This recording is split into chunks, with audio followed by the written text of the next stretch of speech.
मैं अनुभव से कह सकता हूं, अब मैं किताबी बात नहीं कर रहा हूं, किसी अखबार के आर्टिकल के द्वारा प्राप्त की हुई जानकारी के आधार पर नहीं कह रहा हूं। मैं अनुभव से कह रहा हूं कि हिंदुस्तान को गरीब रहने का कोई कारण ही नहीं है। स्वामी विवेकानंद ने कहा था कि मैं मेरी आंखों के सामने देख रहा हूं कि मेरी भारत माता एक बार जगत गुरु के स्थान पर विराजमान होगी और मेरी विवेकानंद में बहुत श्रद्धा है। और विवेकानंद जी ने 1895 में फ्रांस आए थे और दोबारा 1900 में आए थे। दोनों बार आए, एक बात उन्होंने बड़ी मजेदार कही थी। उन्होंने कहा था कि फ्रांस ये यूरोप की सभ्यता का नेतृत्व उसके हाथ में है। और उन्होंने कहा कैसा? तो उन्होंने कहा जैसे गंगा की पहचान गोमुख से होती है, वैसे यूरोपियन सभ्यता की पहचान फ्रांस से होती है। ये वो भूमि है जहां स्वयं महात्मा गांधी 31 में आए थे। ये भूमि है जहां मैडम कामा, श्यामजी कृष्ण वर्मा, जो आजादी के जंग को लड़ाई में नेतृत्व करना एक बहुत बड़ा तबका था, वो इसी धरती पर रहता था लंबे अरसे तक। और पहला तिरंगा, उसका निर्माण कार्य फ्रांस की धरती पर हुआ था और जर्मनी में फहराया गया था। मैडम कामा, सरदार सिंह राणा और श्यामजी कृष्ण वर्मा, ये त्रिपुटी उस समय हिंदुस्तान की क्रांति का नेतृत्व करते थे। आज भी, और मुझे इस बात का गर्व है कि मैं मुख्यमंत्री बनने के बाद एक कार्य करने का मुझे सौभाग्य मिला। वैसे बहुत से अच्छे काम जो हैं वो मेरे लिए बाकी रहे हैं, तो मुझे ही पूरे करने हैं। श्यामजी कृष्ण वर्मा, जिन्होंने हिंदुस्तान में आजादी की और उसमें भी क्रांतिकारी क्षेत्र में काम करने की दिशा में एक अहलियत जगाई थी। लंदन में अंग्रेजों के नाक के नीचे उन्होंने इंडिया हाउस बनाया था और वीर सावरकर सहित सभी क्रांतिकारियों को वो स्कॉलरशिप देकर के यहां बुलाते थे और उनको तैयार करते थे। बहुत बड़ा उनका काम था। 1930 में उनका स्वर्गवास हुआ। आजादी के बड़े नेतृत्व करने वाले व्यक्ति थे।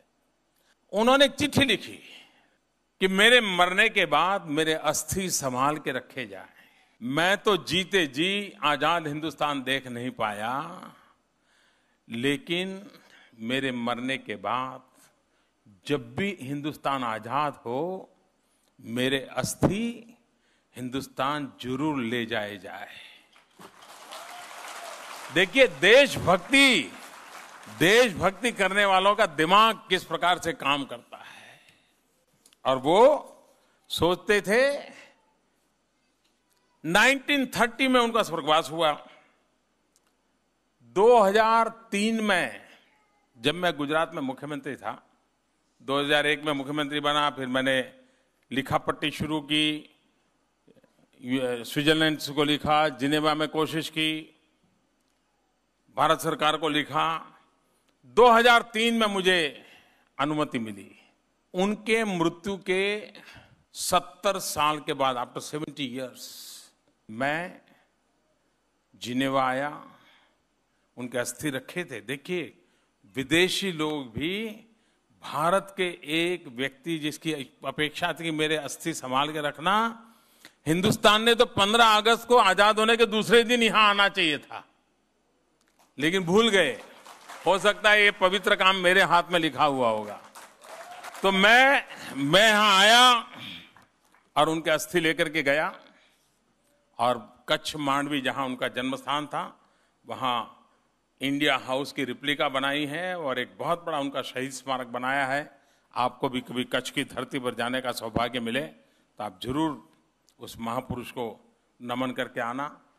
कहने का तात्पर्य ये कि हमारे फ्रांस की धरती पर भारत के लिए काम करने वाले, सोचने वाले आजादी के दीवाने भी इस धरती पर से अपना प्रयास करते रहते थे।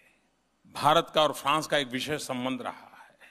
इन दिनों मैं ये अनुभव करता हूं कि फ्रांस को में कोई दुर्घटना घटे, अगर आतंकवादी घटना फ्रांस में होती है तो पीड़ा पूरे हिंदुस्तान को होती है, और हिंदुस्तान के साथ कोई अन्याय हो तो फ्रांस से सबसे पहले आवाज उठती है। फ्रांस का और भारत का ये नाता है।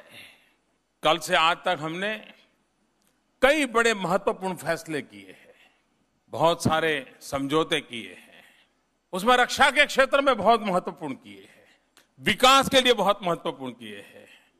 और भारत में इन दिनों में एक विषय लेकर के चल रहा हूं, मेक इन इंडिया। मैं 2 दिन में ज्यादा से ज्यादा 10 बार मेक इन इंडिया बोला हूं शायद, लेकिन फ्रांस का हर नेता 25-25 बार मेक इन इंडिया बोला है। यहां के राष्ट्रपति हर तीसरा वाक्य मेक इन इंडिया कहते हैं, यानी कि हमारी बात सही जगह पर सही शब्दों में पहुंच चुकी है, हर किसी को लग रहा है। और इसलिए भारत ने बड़े महत्वपूर्ण इनिशिएटिव लिए हैं। इंश्योरेंस में हमने एफडीआई के लिए 49% ओपन अप कर दिया है, हमने रेलवे में 100% कर दिया है, और फ्रांस डिफेंस के क्षेत्र में बहुत बड़ी भूमिका अदा कर सकता है। भारत के पास मानव बल है। मैं आज एयरबस को देखने गया था, उस कारखाने पर, वहां भी मैं देख रहा था सारे इंडियन लोग काम कर रहे हैं। तो मैंने कहा यार वहां तो बस में काम करते हो, यहां एयरबस में काम करते हो। भारत में बहुत अवसर है मित्रों, और इसलिए विश्व में जो भी श्रेष्ठ है वो हिंदुस्तान की धरती पर होना चाहिए और उससे भी आगे जाना चाहिए। फ्रांस में इस बार जो समझौते हुए हैं, एक जमाना था जब हम रेलवे का वर्णन करते थे तो ये कहते थे वो देश को जोड़ता है, लेकिन मैं मानता हूं रेलवे की ताकत है सिर्फ हिंदुस्तान को जोड़ने की नहीं, हिंदुस्तान को दौड़ाने की ताकत है। बशर्त कि हम रेलवे को आधुनिक बनाए, टेक्नोलॉजी अपग्रेड करें, स्पीड बढ़ाएं, एक्सपांशन करें। और फ्रांस के पास टेक्नोलॉजी एक्सपर्टाइज है। कल मैं यहां रेलवे के अधिकारियों से मिला था, मैंने कहा आइए, भारत में बहुत सुविधाएं है, और मैंने कहा हमारे यहां तो शहर के बीच से रेल निकलती है, सबसे मूल्यवान जमीन उस पर से रेल की पटरी चल रही है। तो मैंने कहा नीचे रेल चलती रहे, तुम ऊपर पूरा कंस्ट्रक्शन करो, 7 मंजिला इमारतें खड़ी करो, वहां मॉल हो, होटल हो, क्या कुछ ना हो। अब देखिए कितना बड़ा हो सकता है। भारत के रेलवे स्टेशनों पर एक एक शहर बसाया जाए, इतने बड़े लंबे 20-20 किलोमीटर लंबे स्टेशन हैं। और जब मैंने यहां कहा, मैंने कहा मेरे देश की रेलवे इतनी बड़ी है कि 20% फ्रांस एक ही समय रेल के डिब्बे में होता है। दुनिया के लोगों को भारत की जो विशालता है इसकी भी पहचान नहीं है, उसकी क्षमताओं की पहचान की तो बात की बात है। हमारी कोशिश है कि दुनिया हमें जाने, हमें माने, और वो दिन दूर नहीं है दोस्तों। मैं बताता हूं, विश्वास कीजिए, विश्व भारत को जानेगा भी, विश्व भारत को मानेगा भी। इन दिनों जितने भी आर्थिक विकास के पैरामीटर की चर्चा आती है, उन सारे पैरामीटर्स में सारी दुनिया ये कह रही है कि भारत की इकोनॉमी विश्व की सबसे तेज गति से आगे बढ़ने वाली इकोनॉमी मानी गई है। आप वर्ल्ड बैंक का रिपोर्ट देख लीजिए, आप IMF का रिकॉर्ड देख लीजिए, अभी मूडी ने बताया, मोदी ने नहीं। हर पैरामीटर, हर जगह पर तो एक ही आवाज उठ रही है कि हिंदुस्तान आज दुनिया की सबसे तेज गति से आगे बढ़ने वाली इकोनॉमी है। तो फिर मैं दुनिया को इतना ही कहता हूं, फिर इंतजार किस बात का। अवसर है, और इस अवसर का फायदा उठाने के लिए दुनिया में एक स्पर्धा का माहौल बने, वो हमारी कोशिश है। दुनिया के हर प्रकार के लोग आए, यहां देखिए हम ये करना चाहते हैं, आइए हम आपको अवसर देंगे, हम भी आगे बढ़ेंगे, आप भी आगे बढ़ेंगे। विकास के लिए अनेक संभावना है, लेकिन ये विकास के मूल में ये इतने फॉरेन डायरेक्ट इन्वेस्टमेंट आए, हिंदुस्तान में रेलवे का काम हो, हिंदुस्तान में युद्ध के जहाज बने, हिंदुस्तान के अंदर युद्ध के लिए सबमरीन बने, युद्ध के अंदर हेल्थ सेक्टर के लिए इक्विपमेंट मैन्युफैक्चरिंग हो, ये सारा काम जो हम करना चाहते, क्यों? उसका मूल कारण है, मैं चाहता हूं कि हिंदुस्तान के नौजवान को हिंदुस्तान की धरती पर रोजगार मिले, उसकी क्षमता, उसकी योग्यता के अनुसार उसको काम का अवसर मिले। मैं नहीं चाहता कि हिंदुस्तान के नौजवान को अपने बूढ़े माँ बाप को अपने गांव छोड़ करके रोजी रोटी के लिए कहीं बाहर जाना पड़े। मैं नहीं चाहता। हम देश ऐसा बनाना चाहते हैं और इसलिए विकास गरीब से गरीब व्यक्ति की भलाई के लिए हो, विकास नौजवान के रोजगार के लिए हो। मैं यहां की कंपनी वालों को समझा रहा था। मैंने कहा, देखिए भाई, दुनिया भर में आपको कारखाने लगाने के लिए बहुत सारे इंसेंटिव मिलते होंगे, लेकिन 20 साल के बाद वहां काम करने के लिए आपको कोई इंसान मिलने वाला नहीं है। सारी दुनिया बूढ़ी होती चली जा रही है। एक अकेला हिंदुस्तान है जो आज हिंदुस्तान का दुनिया का सबसे नौजवान देश है। 65% जनसंख्या, 65% पॉपुलेशन बिलो 35 है। 20 साल के बाद दुनिया को जो वर्क फोर्स की जरूरत है, वो वर्क फोर्स एक ही जगह से मिलने वाला है और उसका पता है हिंदुस्तान। तो दुनिया के बड़े बड़े उद्योगकार भी विश्व के किसी भी कोने में कारखाना क्यों ना लगाते हो, लेकिन वो दिन दूर नहीं होगा कि उनको कारखाना चलाने के लिए, इंसान के लिए हिंदुस्तान की धरती पर आना पड़ेगा। तो मैं उनको समझा रहा हूं कि 20 साल के बाद खोजने के लिए आओगे, उसके पहले अभी आ जाओ भाई। तो हमारे लोग आपके काम तैयार हो जाएंगे, वो जाकर के दुनिया के किसी भी देश में आपका कारखाना संभाल लेंगे। हमारे पास डेमोग्राफिक डिविडेंड, ये हमारी बहुत बड़ी ताकत है। भारत और फ्रांस का नाता लोकतांत्रिक मूल्यों के कारण भी है। बुद्ध और गांधी की धरती पर पैदा हुए हम लोग जन्म से एक मंत्र से जुड़े हुए हैं, वसुधैव कुटुंबकम।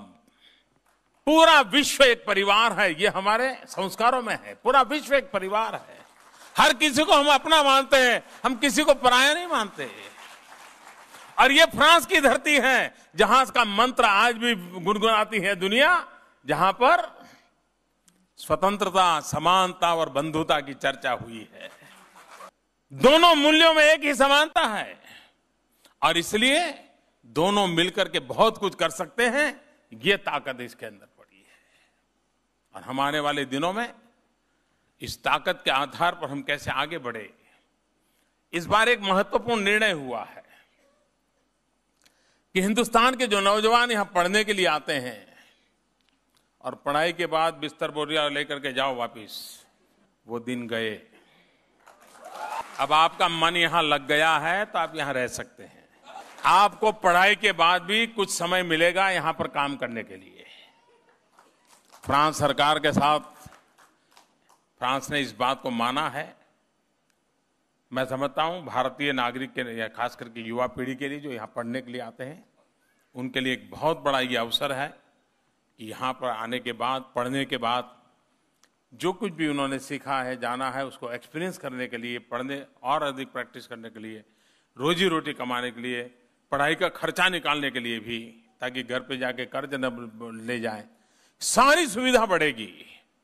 मैं समझता हूं इसके कारण आने वाले दिनों में लाभ होने वाला है। तो विकास की नई ऊंचाइयों पर एक बार पहुंचना है और विश्व भर में फैले हुए हमारे हिंदुस्तान के भाई बहन हैं, उनकी ताकत को भी उपयोग करना है, उनको सुरक्षा भी देनी है, उनके सम्मान के लिए भी भारत की आज जो पहुंच है उसका बारीकी से उपयोग करना है। उस दिशा में हम प्रयास कर रहे हैं और इस प्रयास को विश्व सानुकूल प्रतिसाद दे रहा है।